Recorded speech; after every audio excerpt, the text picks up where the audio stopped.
I'm Vinny Politan. We continue our investigation of the murder of United Healthcare CEO Brian Thompson.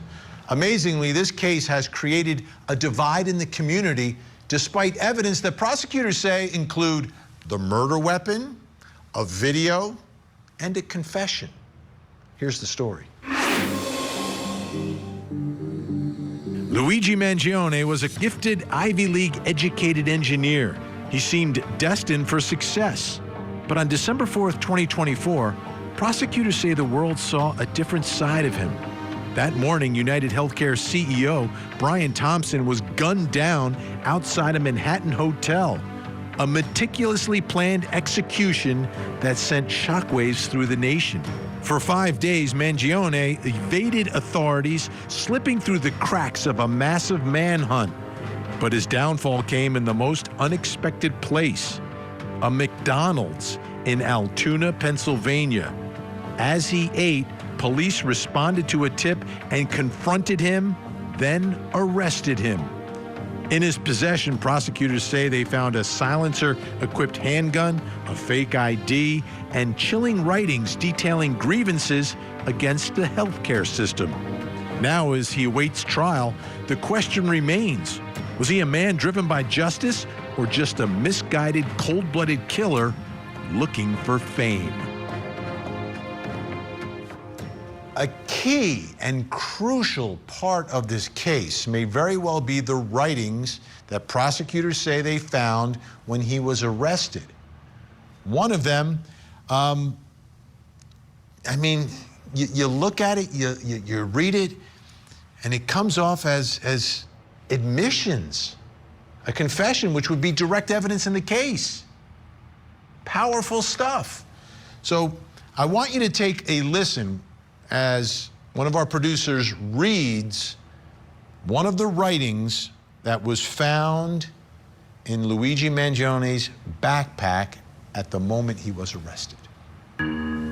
To the feds, I'll keep this short because I do respect what you do for our country. To save you a lengthy investigation, I state plainly that I wasn't working with anyone. This was fairly trivial. Some elementary social engineering, basic CAD, a lot of patience. The spiral notebook, if present, has some straggling notes and to-do lists that illuminate the gist of it. My tech is pretty locked down because I work in engineering, so probably not much info there. I do apologize for any strife of traumas, but it had to be done. Frankly, these parasites simply had it coming. A reminder, the U.S. has the #1 most expensive healthcare system in the world, yet we rank roughly number 42 in life expectancy. United is the largest company in the U.S. by market cap, behind only Apple, Google, Walmart. It has grown and grown, but has our life expectancy? No. The reality is, these have simply gotten too powerful, and they continue to abuse our country for immense profit because the American public has allowed them to get away with it. Obviously, the problem is more complex, but I do not have space, and frankly, I do not pretend to be the most qualified person to lay out the full argument. But many have illuminated the corruption and greed. For example, Rosenthal, Moore. Decades ago, the problems simply remain. It is not an issue of awareness at this point, but clearly power games at play. Evidently, I am the first to face it with such brutal honesty. So how would you describe that writing? Like, what is it? I mean, as a prosecutor, I would refer to that as a confession. But this brings us to the next question in our investigation, and it's about that writing. Is it a manifesto? That word has absolutely been used in describing that writing. Let's bring in our guest here with us, former senior homicide prosecutor, founder of Villalona Law, Bernardo Villalona, and former NYPD officer, retired Nassau County Lieutenant and Commanding Officer Mike Gould. Great to have you both here. I first want to define manifesto. You know, I've used the term myself many times. I never looked it up, but we looked it up today. Merriam-Webster, a written statement declaring publicly the intentions, motives, or views of its issuer. All right, Mike Gould, what are your thoughts about this statement? Is it a manifesto? Yeah. Well, Hi, Vinny. So thanks for having me. But yeah, this word manifesto has been thrown around, and it's just a synonym, as far as I'm concerned, for a written document that's advancing a set of views and values and ideologies. So we can call it a diary, you can call it a manifesto. I call it a confession from a law enforcement perspective. So, a manifesto, we started with Ted Kaczynski, the Unabomber. That's when we started throwing that word around quite a bit. To me, it's a written confession found in his possession. Now, the word manifesto, has certain connotations with it, I think, in the way we interpret that word. When we hear it, we think of certain things, and a lot of us think of Ted Kaczynski, right? That's the first thing that comes to mind. So the defense doesn't want this word used. Let's put this up on the screen, because the defense actually filed a motion relative to the use of the word manifesto. The Altoona Police Department illegally seized a notebook which allegedly contained numerous personal writings covering a plethora of personal experiences of the defendant. A member of the Altoona Police Department improperly and without justification labeled these writings and/or notebook as a manifesto. The use of this characterization of the defendant's alleged personal experience and writings is incorrect, improper, and without justification, and has no probative value. Defendant believes that his characterization was done so solely for the purpose to prejudice any potential jury pool. Wherefore, the defendant prays and requests that the court preclude the Commonwealth from, and this is filed in Pennsylvania, by the way, from referring to any writings purported to be authored by the defendant as a, quote, manifesto. Is this a big deal, Bernardo Villalona? And if we're not going to call it a manifesto, do you think the defense just wants us to call it, like Mike says, a confession?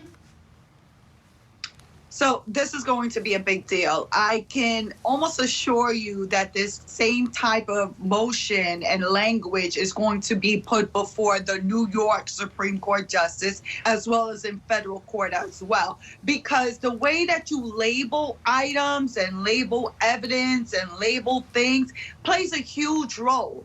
Because if you say manifesto, it's immediately where's your mind going to? So something bad, something that he intentionally planned this out, that he was thinking about this, that it was fixated, that this wasn't spur of the moment. So it carries a lot of negative connotations for the defense. So they do not want that worded in that manner. But then what's the flip side? Would you rather it be called then a confession or an admission?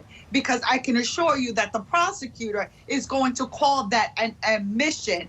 And when you're talking about admissions that come straight from the defendant's mouth, from his handwriting, that's not one that's procured by a detective, that's even stronger evidence than if a detective would have sat down with the person of interest and gotten an oral statement from them, because a written manifesto, a written admission, is from the person's own volition.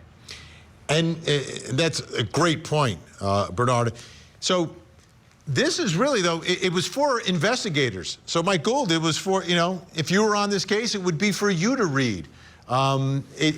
He's quickly eliminating other people, but he's also talking about his motives and his views in all of this. And to me, that was a big part of this case, was like, why? And it seems like he answered it in this confession, admission, writing, manifesto, whatever we call it, we get the answer to the question. Yeah, no, absolutely. So from a law enforcement perspective, or I think from a prosecution perspective, this is a confession, an admission. It was given, the question is, was it obtained legally? And I think it was. He was in a public place, and they had a common law right of inquiry. The police responded, and they were called to the scene. They didn't even initiate this. They asked some questions, probative questions. Is this your bag? Are you Luigi? So if it's gained legally, yeah, I mean, a judge has got to look at this. There'll be a suppression hearing, and reasonableness is peppered throughout the law, right? And universally, you hear the words reasonably. What would a reasonable person take away? So the police were certainly, in my opinion, acted reasonably, and I think a judge, a jury, or is going to look at it the same way that everybody else does. This is his words. He wrote it voluntarily. He wasn't. There's no question that he did this. Right. This isn't one of those like written confessions while you're in while you're in custody. This was intended for whoever was going to arrest him. Bernarda, here's the thing, though. What's interesting about it, from a prosecutor's perspective, is that it lays out his reasoning for all of this. Do you think prosecutors want that in front of the jury without the defendant taking the stand? Because it's almost like him telling his story to a certain extent. I did it because of this. Opens the door for the jury to understand his motivation without him taking the witness stand.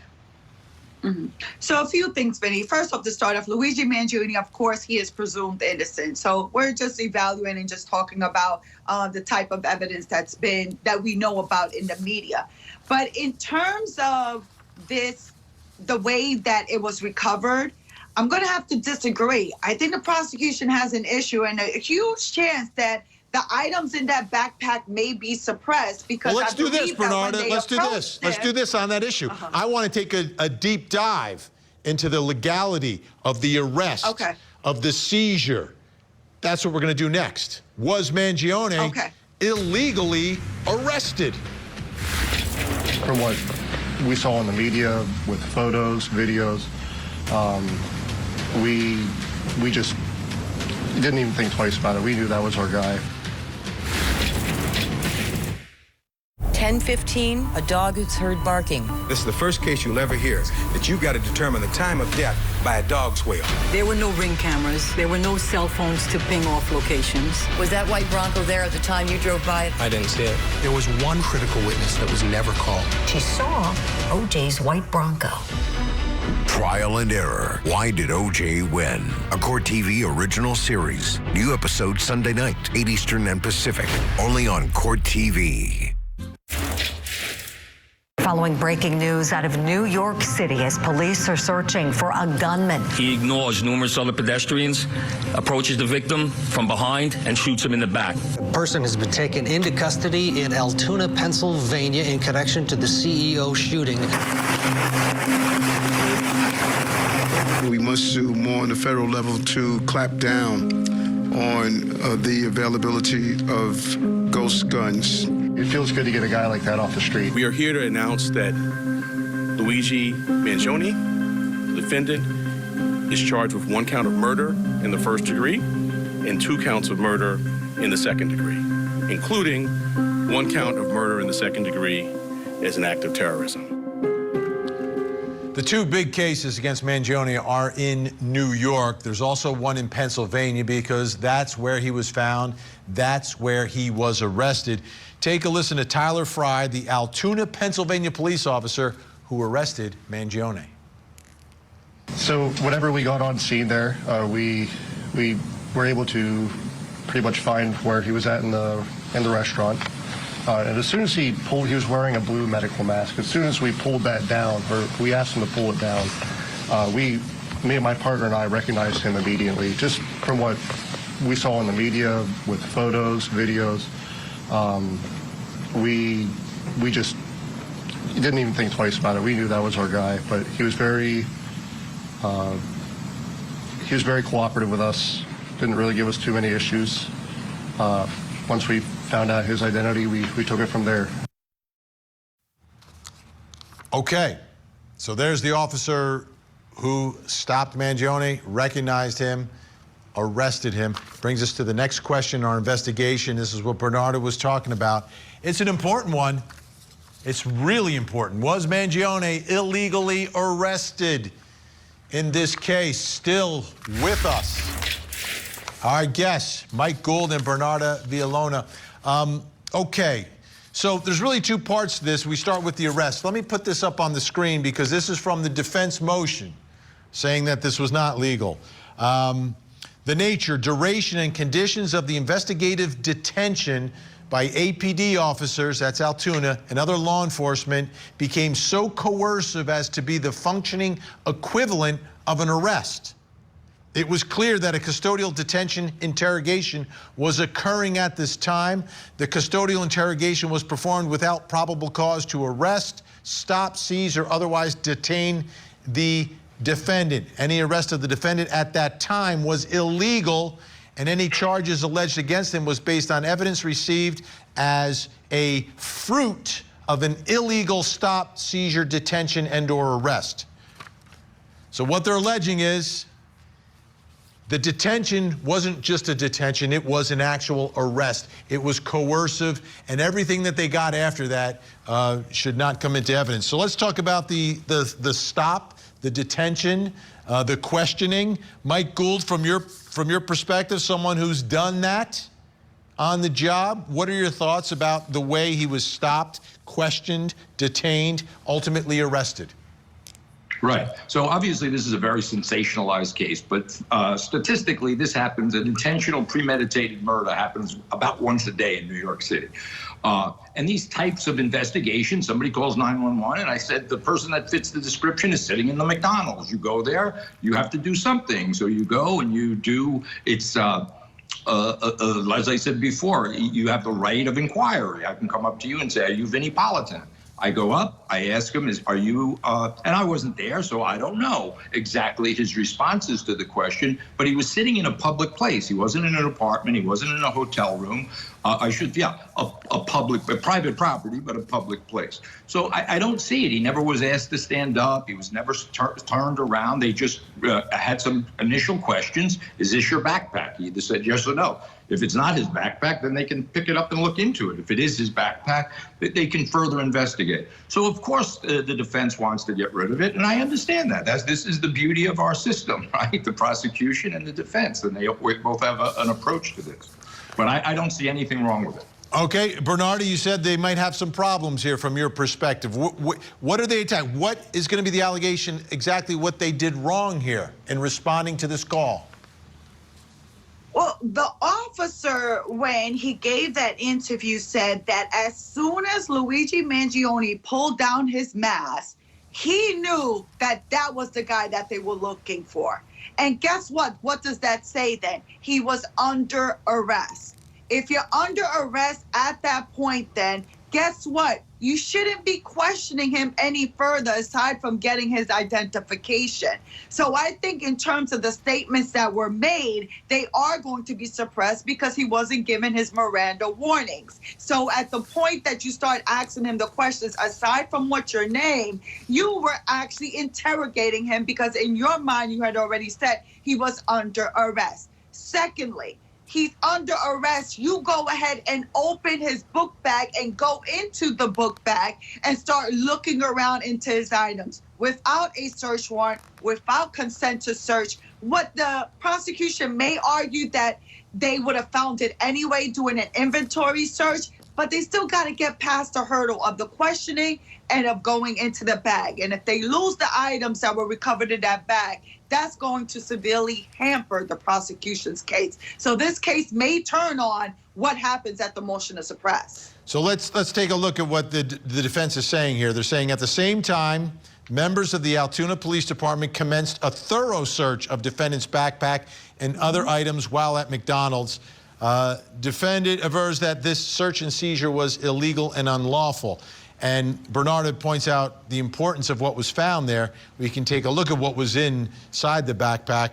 You're talking about a 9mm handgun with a printed lower receiver, mechanized upper receiver, suspected 3D printed suppressor, a red notebook, which is that manifesto we've been talking about. Mike Gould, if he's under arrest, right? If you recognize him as Mangione and you arrest him at that moment, what would you do with that backpack at that moment? Would you still search the backpack at that moment? Would you wait for a warrant? What would you do? Yeah, so if he was arrested, so a couple of things. First of all, if you remember his identity, they said they knew right away. Okay, that was their public statement, and I get it. And but they also had a question of identification. So he produced fraudulent identification. So the level of suspicion was getting there till probable cause. And I understand these things will all be taken into question. But at the end of the day, I don't see this as I just don't see it as they were acting in good faith, and I think that will be taken into consideration. And we'll see if this stuff is suppressed. But I mean, I don't think I would do much differently. He would have been arrested. I'd take his property, as Bernardo said. We would inventory it subsequent to a lawful arrest and go through it. And then, of course, these are the challenges that come through, and that there will be challenged. But again, you have the fraudulent ID. So it's not an instantaneous probable cause in 60 seconds you're under arrest for murder. There has to be some type of street investigation. And of course, the legalities of not allowing him to go. He didn't say, look, I don't want to answer your questions. I want to get out of here. Don't look in my backpack. So I just don't see it. And I don't think it will be suppressed. But we're going to see. And that's our beautiful judicial system. Absolutely. Bernarda, we have about 40 seconds here. The fake ID, does that change the equation at all, that he's got a fraudulent identification with him? Well, the fake identification is inside of that book bag. So again, you don't get to the fake identification up until the officers actually search the bag. So you don't even get there. It plays a role in terms of the Pennsylvania charges, because the Pennsylvania charges are based on this fraudulent identification, because he's charged with the possession of the fraudulent identification. All right. This case is something, a lot of issues. The pretrial litigation, as important, if not more important than the trial itself. And I'm so glad we have two real New Yorkers with us tonight, Bernarda Villalona and Mike Gould. Thank you both so much. We really do appreciate your time and your insight into all of this. Now, we've been saying it, Luigi Mangione has two defenses, and this is from my perspective. One is get all the incriminating evidence suppressed and kept out of the trial. Now, they can try, but I agree with Mike Gould. I don't think that's going to happen. It's just not, okay? It could. I don't think it's going to. The second defense here is get one or more jurors to believe that the victim was evil and had it coming. That's called jury nullification. It's something a lawyer cannot argue for, but something the defendant may want to explain to a jury. The question is, will Luigi Mangione have a chance to do that? I'm Vinny Politan. We'll keep digging for answers as the investigation continues.